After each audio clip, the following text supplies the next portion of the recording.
Welcome to Cooking Conspiracy. Tonight we're doing a creamy garlic chicken salad. This recipe makes for two.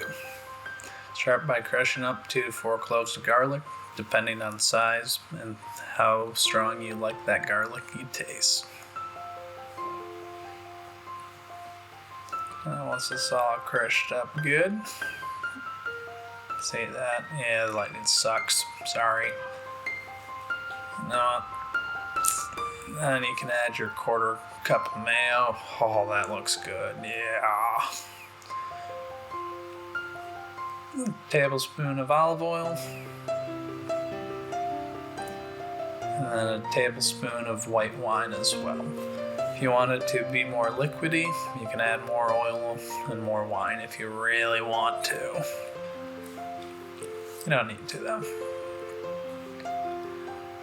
Add a pinch of salt, big pinch, and then a little bit of pepper as well. It's never gonna hurt anybody. It's not gonna give you the corona, so don't stress. Mix it up real good. You should get a uniform consistency at the end. Wait for it. Nah, that looks good. I'll set it aside, you can come back to it later. Season your chicken, salt, pepper. I think I slipped some saffron into the chicken too, mixed there just for a little bit. Combine your ingredients, green peppers, onions, tomatoes. Put that off to the side, it'll be there when you get back.